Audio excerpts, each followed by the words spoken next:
कोल्हापूर जिल्हा उद्धव बाळासाहेब ठाकरे शिवसेनेचे जिल्हा प्रमुख, मैत्रीच्या दुनियेतील राजा माणूस, कोल्हापूर जिल्ह्याच्या राजकारणातील शिवसेनेचे उमलते नेतृत्व, माजी आमदार डॉक्टर सुजित मिंचेकर गटाचे कट्टर समर्थक जिल्हा प्रमुख संजय दादा चौगले यांना वाढदिवसाच्या हार्दिक शुभेच्छा. शुभेच्छुक कुंभोज शहर शिवसेना युवासेना शाखा कुंभोज. कोल्हापुरातील मध्यवर्ती बस स्थानक परिसरात एसटी बस बंद पडल्याने प्रचंड वाहतूक कोंडी झाली होती. अथक प्रयत्नांनी टोचनच्या सहाय्याने बस आगारात रस्त्याच्या कडेला घेण्यात आल्यावर वाहतूक कोंडीतून सुटका झाली. एसटी महामंडळाच्या बस प्रवासातच बंद पडण्याचं प्रमाण वाढलं आहे. अशीच घटना आज सायंकाळी 5 वाजता कोल्हापूर येथील मध्यवर्ती बस स्थानक परिसरात घडली. एसटी बस क्रमांक MH14 BT 5041 ही रस्त्यातच बंद पडली. ही बस बंद पडताना अशी बंद पडली की निम्मी स्टँडच्या आवारात आणि निम्मी स्टँडच्या बाहेर. त्यामुळे मागून येणाऱ्या सर्व गाड्या थांबत गेल्यामुळे रोडवरील ट्रॅफिक हे अर्धा किलोमीटरपर्यंत थांबून होतं.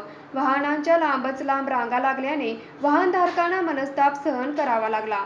एसटी बसेस या अधूनमधून बंद पडण्याच्या घटना घडत आहेत. प्रवाशांच्या सेवेसाठी असलेल्या एसटी बसेस पूर्णपणे दुरुस्त करून ती चालवण्यास योग्य आहे का हे तपासून पाहणं आवश्यक आहे. एसटी बसेस पुन्हा रस्त्यावर बंद पडणार नाहीत.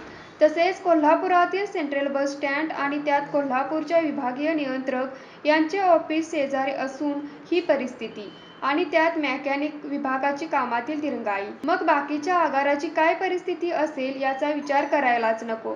याकडे आगार व्यवस्थापनेने लक्ष देणं आवश्यक आहे. न्यूज मराठी 24 साठी युवराज राऊत, कोल्हापूर.